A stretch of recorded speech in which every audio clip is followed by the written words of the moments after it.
बोले हर हर महादेव, हर हर महादेव और हर हर महादेव शंभू। ओ क्या तू लेके आया है और क्या तू लेके जाएगा, क्या तू लेके आया है और क्या तू लेके जाएगा, अरे क्या तू लेके आया है और क्या तू लेके जाएगा, क्या तू लेके आया है और क्या तू लेके जाएगा, अरे खाली हाथ आया है और खाली हाथ जाएगा, अरे खाली हाथ आया है और खाली हाथ जाएगा। वो क्या तू लेके आया है और क्या तू लेके जाएगा, क्या तू लेके आया है और खाली हाथ आया है और खाली हाथ जाएगा।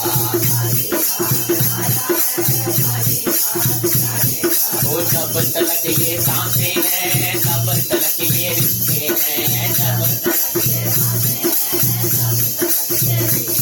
वो तब तलक ये सांसें हैं तब तलक ये रिश्ते हैं, वो सांसें रुक जाएगी रिश्ते टूट जाएंगे, सांसें रुक जाएगी, वो सांसें टूट जाएगी रिश्ते टूट जाएंगे, सांसें रुक जाएगी। वो जो तूने कमाया है वो दूसरा ही खाएगा, जो तूने कमाया है वो दूसरा ही खाएगा, तू खाली हाथ आया है और खाली हाथ जाएगा, तू खाली हाथ आया है तो खाली हाथ जाएगा, तू क्या तू लेके आया है और क्या तू लेके जाएगा, वो जब तक ये दौलत है तब तक तेरी शोहरत है, जब तक तेरी दौलत है वो मरने के बाद तेरा यही सब छूट जाएगा, मरने का बाद तेरा सब यही छूट जाएगा, तू क्या तूने कमाया है वो दूसरा ही खाएगा, जो तूने कमाया है वो दूसरा ही खाएगा, और क्या तू लेके आया है और क्या तू लेके जाएगा, अरे खाली हाथ आया है और खाली हाथ जाएगा। तो प्रभु नाम जो गाएगा हरि शरण में जाएगा, प्रभु नाम जो गाएगा अरे प्रभु नाम जो गाएगा हरि शरण में जाएगा, वो आखिरी सभे में केवल यही साथ दे जाएगा, अरे छोड़ छोड़ जो बैठा है वो दूसरा ही खाएगा, छोड़ छोड़ जो बैठा है वो दूसरा ही खाएगा, और खाली हाथ आया है और खाली हाथ जाएगा, खाली हाथ आया है और खाली हाथ जाएगा, और क्या तू लेके जाएगा, क्या तू लेके आया है और क्या लेके जाएगा, और खाली हाथ आया है और खाली हाथ जाएगा, अरे क्या तू लेके आया है और क्या तू लेके जाएगा,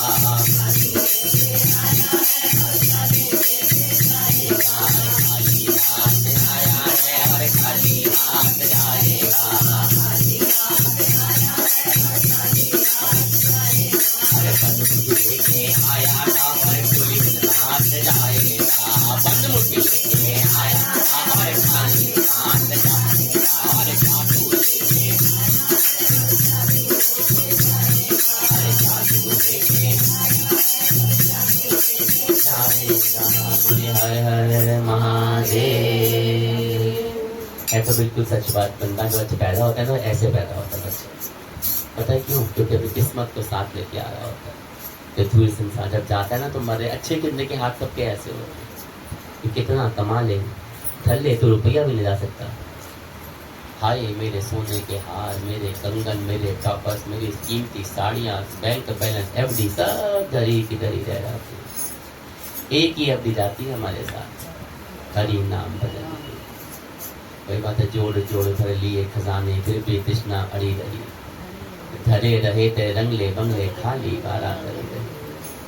वो एक इंसान दुनिया में देखा जो कि 100 का नोट भी ऊपर लेके जा रहे हैं। अब 100 का नोट ज्यादा बोल दिया मैंने कुछ। मर जाओगे ना तो तुम्हारे सगे संबंधी, नुए पुत्रे, धिए पुत्र सब ना फसल तुम्हारे शरीर से उतारते हैं, कपड़े, सोना चांदी। वो तो लोग पहले उतार लेते हैं कि कोई देखे बिना क्या बुढ़ी पाके मरी है, कान में खड़ा नहीं उतरे काट दे।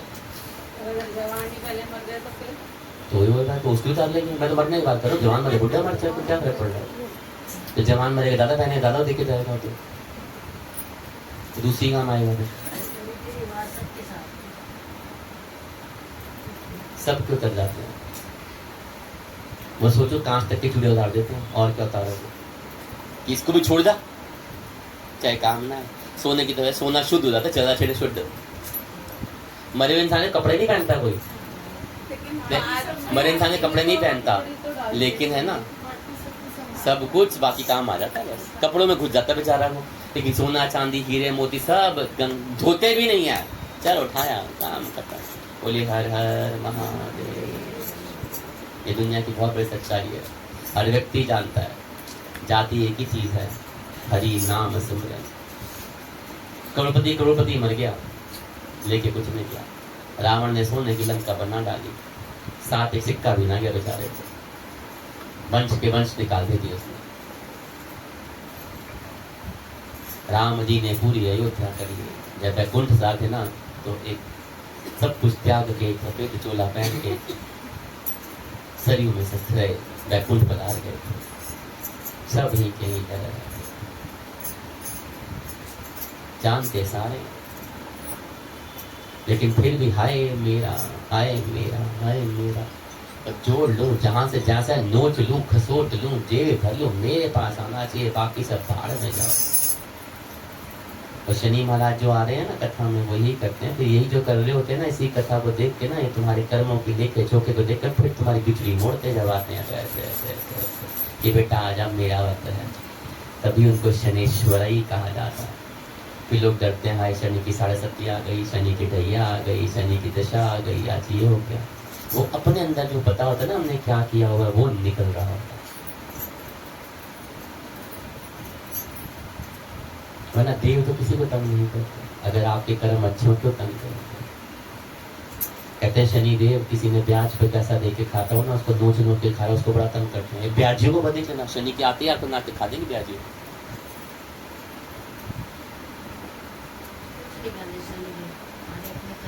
अपने कर्म कहते हैं लोग। संत पुरुष कहते हैं भगवान से मत डर, अपने कर्मों से डर, क्योंकि भगवान तो एक बार फिर तुझे माफ कर देगा, लेकिन कर्म तुझे ढूंढ के पकड़ के ले आएगा कि बेटा आजा। कहते जैसे एक गाय 100 बछड़ों में भी ना, एक बछड़ा 100 गांव में भी अपनी माँ को ढूंढ लेता है ना, वैसे तुम कितना छुप जाओ, तुम्हारे कर्म तुम्हें ऐसे पकड़ के ले आजा पुत्र, उन मेरी गाड़ी है, फिर कोई नहीं बचा सकता। और उनका जो अधिष्पति देवी देवते हैं ना, वो है हमारे शनेश्वरा। वो कहते हैं बेटा आजा, उन मेरी वाली तू ते कर लेता। लेकिन वो भी है बड़े सीधे, वो पहले आपको एक मौका देते हैं, देख सुधार ले, पश्चाताप कर ले, कि चेतावनी देते हैं, देख मान जा। और जब नहीं मानता है ना, तो फिर जाते जाते तुम्हारी वो टक्कड़म टम टम करके ही जाते हैं कि बेटा हम तो तू नहीं मनिया तो मेरी बारी है।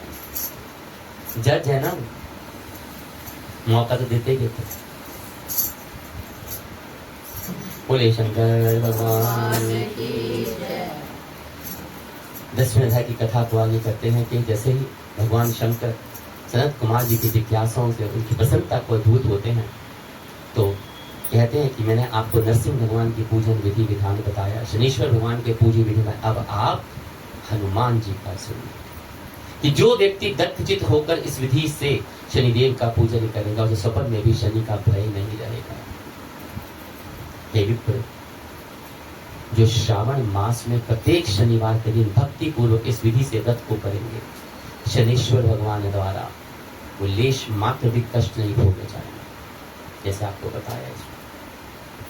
अब आगे बोलते हैं कि उनको इंद्र नीलमणि का दान करना चाहिए सनत कुमार जी, और इससे भगवान शनि को प्रसन्न करना चाहिए। अब मैं आपको हनुमान जी की प्रसन्नता के लिए श्रावण मास में किए जाने वाले शनिवार को रुद्र मंत्र के द्वारा तेल से उनका अभिषेक करना चाहिए। तेल में मिश्रित सिंदूर का लेप हनुमान जी को समर्पित करना चाहिए। जपा कुसुम की मालाओं से, आक धतूरे की मालाओं से, मंदार पुष्पों की मालाओं से, बटक बड़ के पेड़ के नैवेद्य से तथा अन्य उपचारों से भी यथा विधि से अपने सामर्थ्य अनुसार, श्रद्धा अनुसार, भक्ति अनुसार होकर अंजनी पुत्र हनुमान जी की पूजा करनी चाहिए। अब यहाँ पे एक शब्द आता है सामर्थ्य अनुसार। इसका मतलब जानते हैं? जैसी आपकी हैसियत हो वैसे करना चाहिए, पर वैसा सामर्थ्य सा वर्ड इस्तेमाल यूज नहीं होता कहीं पे भी। सामर्थ्य अनुसार हमारे शास्त्रों की अगर आपकी हैसियत हजारों की है तो हजारों वाला करो, लाखों की है तो लाखों वाला करो, करोड़ों की तो करोड़ वाला करो, 100 की तो 100 वाला करो। और सामर्थ्य बस अपने तक रहता है। जब भगवान का मतलब आता है सामर्थ्य हट जाता है, अनुसार अनुसार रह जाता है बेचारा। इसलिए ध्यान रखिएगा, कुछ जैसा होता है ना तो वैसा ही होता है। इसलिए बार बार हर कथा प्रसंग में सामर्थ्य अनुसार कहा गया। मैं तो एक छोटी सी बात कहता हूँ, शायद लोगों को बड़ी बुरी लगती है, चुभती भी है। मैं एक्सप्रेशन मन की भाव पढ़ लेते हैं। मैं एक बात मानता हूँ कि रिश्तेदारों के जाते हो तो कैसे जाते हो, अगर भगवान के मंदिर कथाओं प्रसंग में आते तो कैसे आते, सोच लेना, फर्क आपको खुद दिख जाएगा। आप अपने रिश्तेदार को एक बार 12 केले लेके जाओ, खाली 12 केले लेके जाओ, दोबारा ना तो आपको पानी का गिलास भी नहीं पूछेगा। लेकिन वो तो इतने भोले कहते चलो कोई बात नहीं, बेचारे का इतना ही होगा। वहां तो अपने से बढ़ चढ़ के भी करते हैं। किसी को कहो ना अपने घर में सत्संग भजन प्रसंग बुला ले तो 10 बार सोचता है, हाय मैं उन्नू बुलाना पड़ेगा, मैं उन्नू की में बुलावा, मैं उन्नू की में करा, मैं एन्नू गली को आने बुलाना पड़ेगा। अरे सत्संग प्रवचन करके पहले भगवान को बुलाने दे देकर आना पड़ेगा। वही सबसे बड़ी है कि हाँ सौभाग्य में हमारे घर में अमृत बरसेगा। कहते बड़े सौभाग्य वाला भार होता है, द्वार होता है, चौखट होती है जहाँ भक्तों के चरण पड़ते हैं। वो आपके घर से आपकी दरिद्रता, आपके कष्टों को काट के ले जाते हैं, जहाँ भक्तों के चरण पड़ते हैं।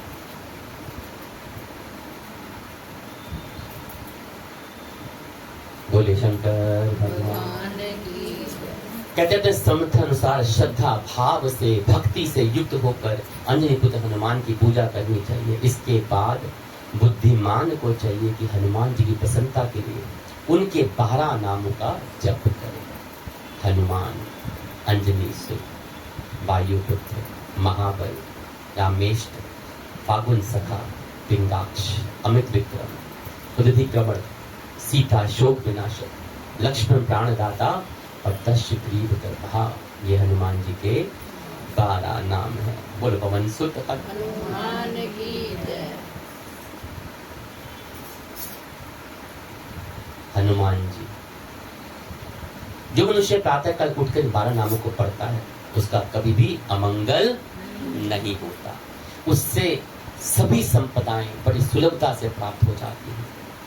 इस प्रकार श्रावण मास में शनिवार के दिन वायुपुत्र हनुमान जी का आराधना करना, और जो मनुष्य उनकी आराधना करता है व्रज तुल्य शरीर वाला निरोगी बनता है, व्रज तुल्य शरीर वाला बनता है, बलवान बनता है। अंजी पुत्र की कृपा से उसके कार्य करने में वेगवान होता है, बुद्धि वैभव से युक्त हो जाता है, और उसके बाद उसके सारे शत्रु भी नष्ट हो जाते हैं। मित्रों में वृद्धि होती है। मित्र मतलब जाके वाकई आपके शुभ चिंतक होंगे, उनकी वृद्धि होती है। वीरशाली और कीर्तिमान बन जाता है। यदि साधक हनुमान जी के मंदिर में हनुमान कवच का पाठ करता है तो वह अणिमा आदि 8 सिद्धियों का स्वामित्व प्राप्त कर लेता है। और यक्ष राक्षस तथा बेताल उसे देखते ही कंपित हो जाते हैं, भयभीत हो जाते हैं, डर के कांपने लगते हैं और वेग पूर्वक 10 दिशाओं में भाग जाते हैं। बोले शंकर भगवान की। पवन सुत हनुमान की। भूत प्रेत निकट न आवे, महावीर जब नाम सुनावे। नासे रोग हरे सब पीरा, जपत निरंतर हनुमत बीरा। ऐसे ही नहीं कहा गया।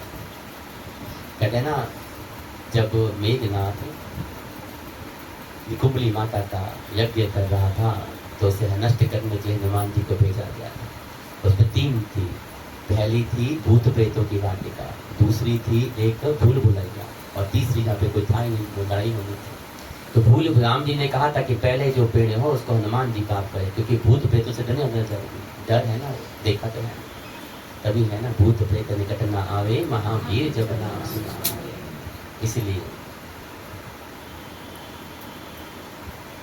हे सत्तम, हे सनत कुमार, शनिवार के दिन पीपल के वृक्ष का आलिंगन तथा पूजन करना चाहिए। शनिवार को छोड़कर अन्य किसी दिन भी पीपल के वृक्ष का स्पर्श भी नहीं करना चाहिए। शनिवार के दिन उसका आलिंगन सभी संपदाओं को प्राप्त कराने वाला होता है। जानते हैं क्यों? लक्ष्मी की बहन अलक्ष्मी पीपल में वास करती है, और शनिवार के दिन भगवान विष्णु अपनी पत्नी लक्ष्मी के साथ वहां पे आके उसमें विराजते हैं। बाकी दिन अलक्ष्मी होती है, लेकिन उस दिन इसलिए किया जाता है क्योंकि भगवान विष्णु उसमें आते हैं, इसलिए शनिवार को उसका पूजन भी निकाला। उठ जाग मुसाफिर भोर बही, नैन खोलत है। बोले हर हर महादेव। जोर से बोला, आवाज नहीं आ रही, नींद भर रही है क्या तुम? अब लोगों तो महान हस्ती हैं, क्या कर। बोले शंकर भगवान की जय।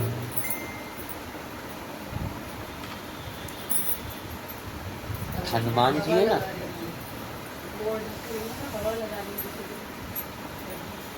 कहते हैं रावण जो था ना, एक कथा याद आ गई हनुमान जी की, हमने सुनी थी कभी बड़े, उसमें ढूंढ रहे थे तो मिल गई। रावण ने भगवान शिव को प्रसन्न कर लिया था, कैलाश को था, और एक ही बात मांगी थी, मैं प्रभु जब चाहे आपके दर्शन कर सके। भगवान ने तो वरदान दे दिया, भोलेनाथ तो भोले। तो रावण जब दिल करता था कैलाश पे आके भोले के दर्शन कर लेता। और रावण जो है ना, था तो थोड़ा बुद्धिमान टाइप। माँ पार्वती को पसंद होते कि आके वो कुछ ना कुछ करता है, तथा उनके वो नहीं होते। एक बार कैलाश पर्वत पर माँ पार्वती अपने दिन भर की पूजा अर्चना करके ना अपनी व्यस्त हो रही थी, तभी उन्हें रावण पाता देख लिया। पार्वती शंकर जी का हो गया, भगवान इस भक्त को ना कैलाश पर से रोक दीजिए। कहते क्यों? कहते नहीं तो किस दिन उसको भस्म कर दूंगी। कहते पर ऐसा क्या हो गया? यह जब भी आता है ना भोलेनाथ, मैं असहज हो जाती हूँ, अनकंफर्टेबल हो जाती हूँ, और मुझे बिल्कुल पसंद नहीं है। चाहे मुझे इसे समझा दीजिए कि कैलाश के अंदर प्रवेश ना किया करे।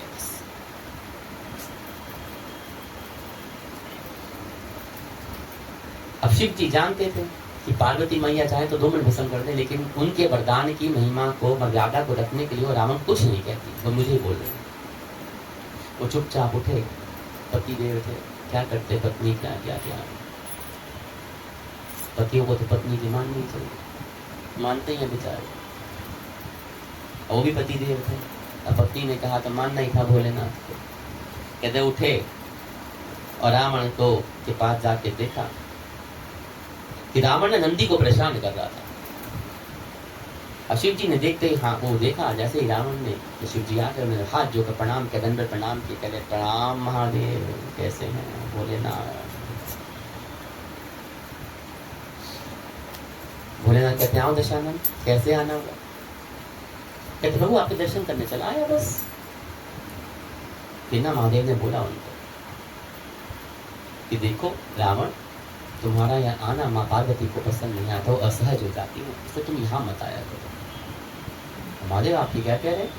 आपने मुझे वरदान दिया, मैं कब भी आपके दर्शन कर सकता हूँ। अब आप अपना वरदान वापस ले रहे हैं हमसे। बोले क्या थे? नहीं नहीं ऐसा नहीं है रावण, वरदान नहीं ले रहा, तुम एक काम करो, देखो तुम्हारे आते हो, तुम जो क्रियाकलाप करते हो ना, सब माँ पार्वती परेशान हो जाती है। तुम किसी दिन ऐसा ना हो फिर वो तुम्हें श्राप दे दो, जगत जननी शक्ति है वो, और उन्हें श्राप दे दो, मैं कुछ नहीं कर पाऊंगा तुम्हारा, तो मुझे मत बोलना कि प्रभु आपने बचाया नहीं। इसलिए बेहतर है कि तुम यहाँ ना आओ और मेरा वरदान मिथ्या ना हो। कहते प्रभु बेटा आपका वरदान मिथ्या हो जाएगा। कहते नहीं नहीं मेरा वरदान मिथ्या मत हो, तुम एक काम करो, एक वरदान देता हूँ, जब तुम मुझे याद करोगे ना, मैं तुम्हारे पास स्वामी दर्शन देने आ जाऊँ, लेकिन तुम किसी स्थिति में कैलाश में मत आना। अब समय बदलता गया, क्योंकि तुम यहाँ पे आते हो ना, पार्वती माँ तुमसे बहुत रुष्ट हैं, और रावण चला गया, इष्ट किया गया थी। अब समय बदलता गया, पर माँ पार्वती की रुष्ट थी उनसे। हनुमान, रावण की लंका हुई, सब कुछ हुआ, लंका भी जीत के ले गया था रावण उनसे। रघुनाथ का जन्म हुआ, सीता का हरण हुआ।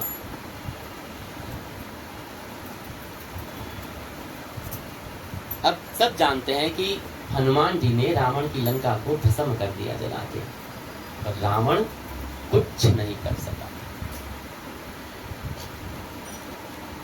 वो सोचते सोचते परेशान हो जाता था कि रावण, एक हनुमान, उसकी पूंछ में इतनी ताकत हो गई कि मेरी सोने की पूरी सारी स्वर्ण लंका को स्वाहा कर गया। इतना परेशान हो गया कि वह शिव जी के मंदिर में चला गया। अब भगवान का वरदान याद आ कि जब मैं याद करूंगा तो आप आओगे। प्रार्थना करता है,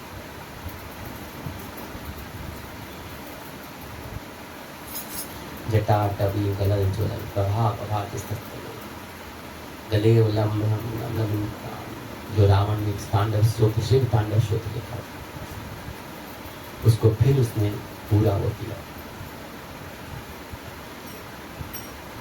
उनकी प्रार्थना से शिव भगवान प्रसन्न हो गए और प्रकट होते हैं, और रावण उनके चरणों में गिरता है कि प्रभु मुझे समझ नहीं आई ये लीला।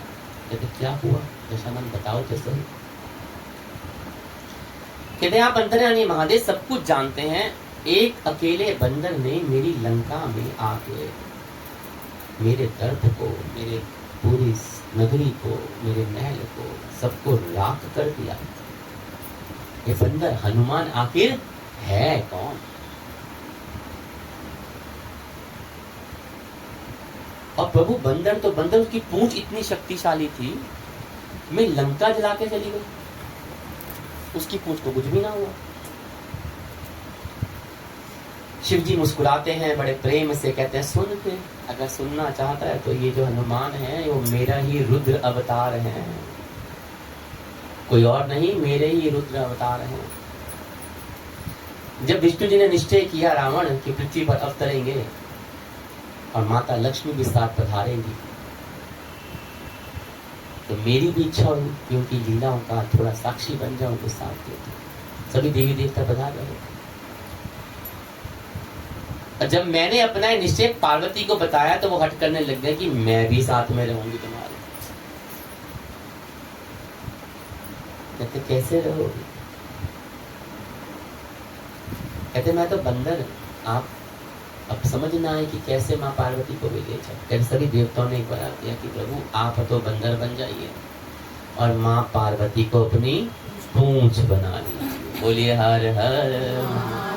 इसलिए 24 घंटे आपके साथ रहेंगी, आपसे अलग कभी होंगे नहीं, साथ रह के भगवान की लीलाओं के साक्षी बनेंगे, उनका भी करते रहेंगे। कहते उसी रूप में मैंने हनुमान के रूप में जन्म लिया, राम जी की सेवा कर ली, का व्रत रख लिया। शक्ति स्वरूपा पार्वती ने पूंछ के रूप में और उसकी सेवा फल स्वरूप में प्रकट हुई। तो हनुमान जी की पूंछ बहुत शक्ति लगी, शक्ति है उसमें। कहते हैं इसीलिए वो जो लंका ध्यान हुई ना, वो पार्वती जी ने की थी। सुनो रावण, तेरे उद्धार का समय भी आ गया है। श्री राम से हाथ जो नारायण स्वरूप में तेरा उद्धार होगा। और भगवान शंकर ने उनको परामर्श दिया कि तुम युद्ध के लिए सबसे अंत में प्रस्तुत होना। रावण चाहता तो पहले ही चला जाता। भोलेनाथ ने कहा सबसे अंत में जाइयो, क्योंकि जिससे तेरा समस्त राक्षस परिवार भगवान श्री राम के हाथों मोक्ष को प्राप्त हो जाएगा और तेरे राक्षस कुल का उद्धार हो जाएगा और तेरा भी मोक्ष और उद्धार दोनों हो जाएंगे। बोले शंकर भगवान की जय। रावण को सारी परिस्थिति का ज्ञान होता है, उसके अनुरूप भी वो उसकी युद्ध की तैयारी करता है।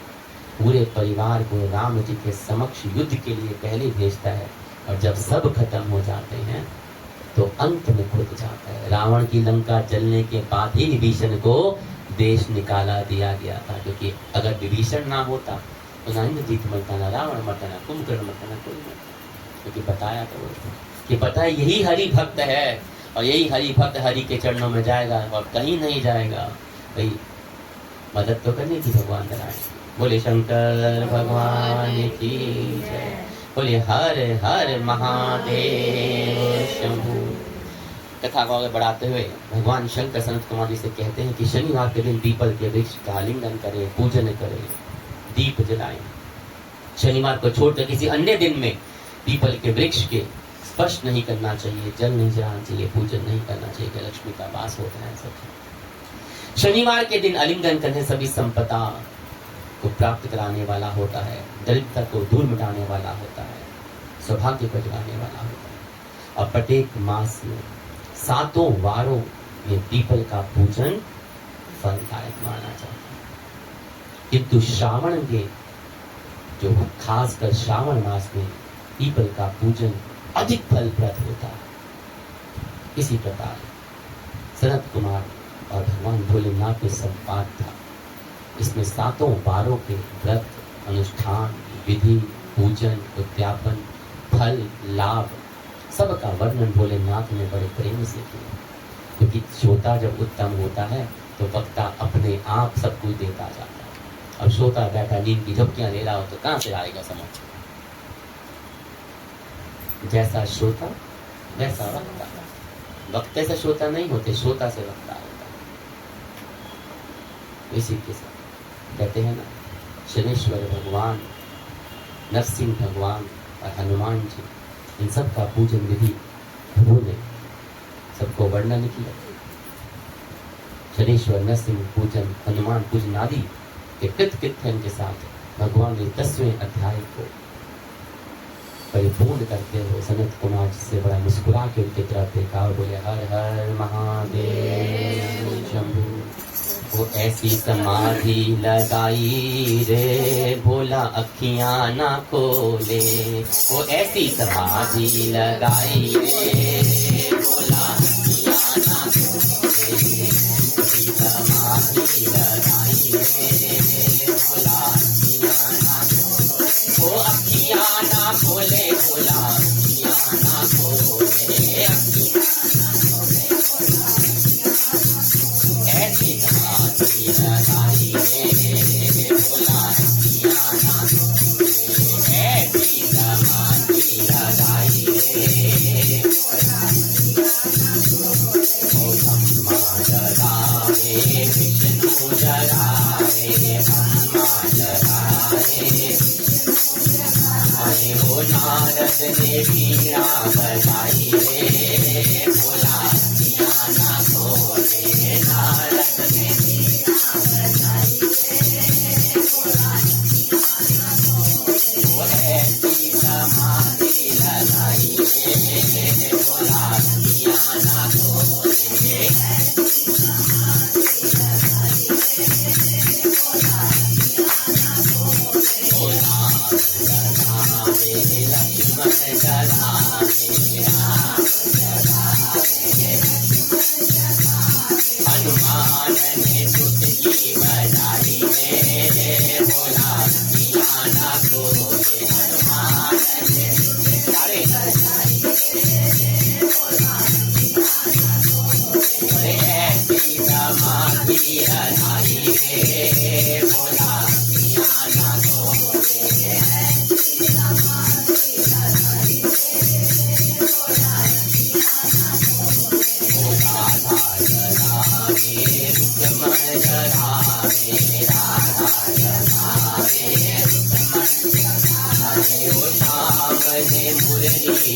जगाई रे, बोला पिया ना खोले, बोला पिया ना खोले, ऐसी समाधि लगाई रे, बोला पिया ना खोले, ऐसी समाधि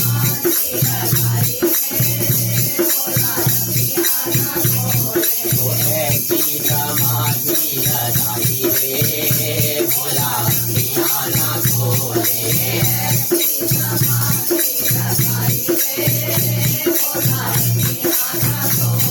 ओ गंगा जगावे, यमुना जगावे,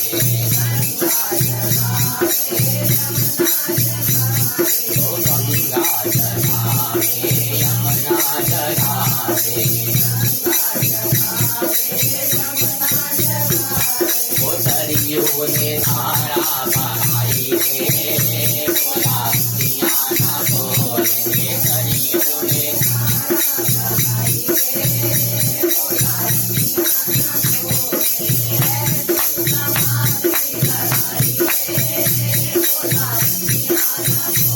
ओ सारे जगावे, गंगा जगावे,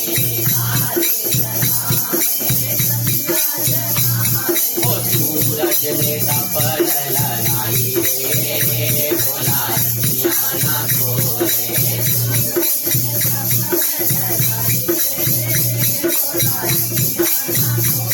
ओ ऐसी समाधि लगाई रे,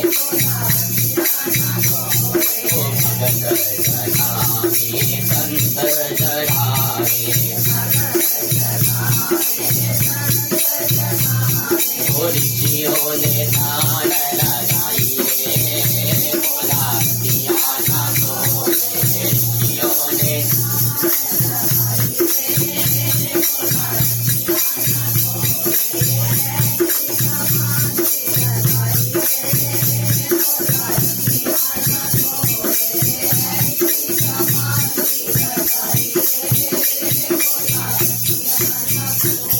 कहते आज एकादशी, कामिका एकादशी है, और कामिका एकादशी का व्रत रखने वालों को भगवान विष्णु की विशेष कृपा मिलती है, उनकी मनोकामनाएं पूर्ण होती है, क्योंकि चातुर्मास में पड़ने वाली ये पहली एकादशी होती है।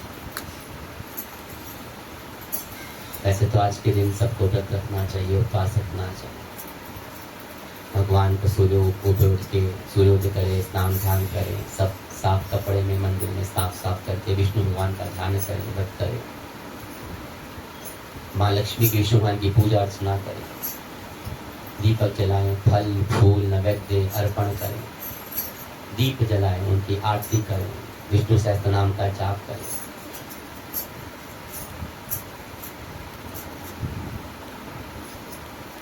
इनकी कथा सुनो। कहते एक गांव में एक क्रोधी स्वभाव के ठाकुर जी रहते थे। मन में आया चलिए आपको सुनाई देते हैं सब आज, पता नहीं क्या। तो एक दिन उनका एक ब्राह्मण से झगड़ा हो गया, उन्होंने क्रोध में आकर ब्राह्मण की हत्या कर दी। पाप का प्रायश्चित करना था, पाप के प्रायश्चित करने के लिए ब्राह्मण का अंतिम संस्कार करने की इच्छा व्यक्त थी, लेकिन ब्राह्मणों ने उन्हें ऐसा करने नहीं दिया। ठाकुर पर ब्रह्म हत्या का दोष लग गया। एक दिन ठाकुर ने एक मुनि से ब्रह्म हत्या के दोष को मुक्ति का उपाय पूछा कि मन में कचोट रही थी बात। तब मुनि ने इस पाप की मुक्ति के लिए कामिका एकादशी का व्रत रखने के लिए सलाह दी।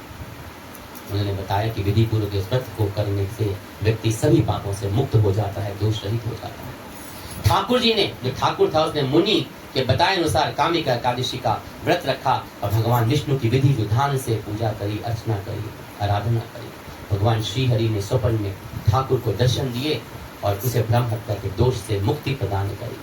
बोले हर हर महादेव। कहते मान्यता है कि जो व्यक्ति कामिका एकादशी का व्रत कथा को सुनता है, भगवान उसके सभी पापों को मुक्ति प्रदान कर देते हैं, दिलाते हैं। बहुत संक्षेप में कथा कही। बोले शंकर भगवान की।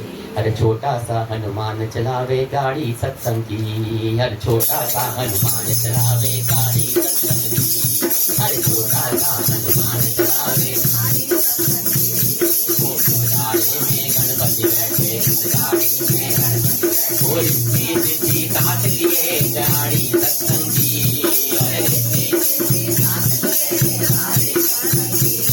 अरे छोटा सा हनुमान चलावे गाड़ी सत्संगी और छोटा सा हनुमान चलावे गाड़ी और इस गाड़ी में मुझे बैठे इस गाड़ी में वो लक्ष्मी जी को साथ लिए गाड़ी सत्संगी लक्ष्मी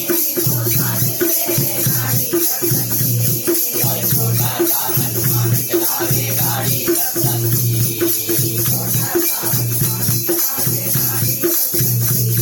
और इस गाड़ी में बोले बैठे इस गाड़ी में बोले अरे गौरानी को साथ लिए गाड़ी सत्संगी गौरा और छोटा सा हनुमान चलावे गाड़ी सत्संगी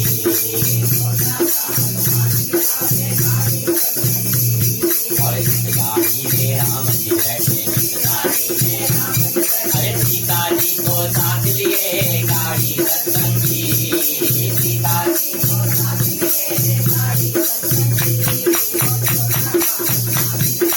अरे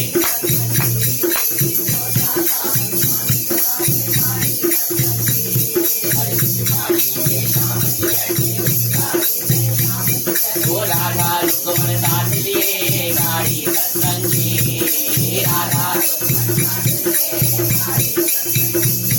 और छोटा सा हनुमान चलावे गाड़ी सत्संगी अरे छोटा सा हनुमान चलावे गाड़ी में सतगुरु बैठे इस गाड़ी में सतगुरु वो संगत बैठी साथ लिए गाड़ी सत्संगी संगत हनुमान चलावे गाड़ी सत्संगी और छोटा सा हनुमान चलावे गाड़ी सत्संगी और छोटा सा हनुमान चलावे गाड़ी सत्संगी बोले पवन सुत हनुमान की जय सुरेश्वर भगवान की जय नरसिंह भगवान की जय बोले हर हर महादेव हर हर महादेव हर हर महादेव शंभू बोले काशी विश्वनाथ भगवान की जय। इसी के साथ 10वें अध्याय की कथा परिपूर्ण होती है। बोले काशी विश्वनाथ भगवान की जय।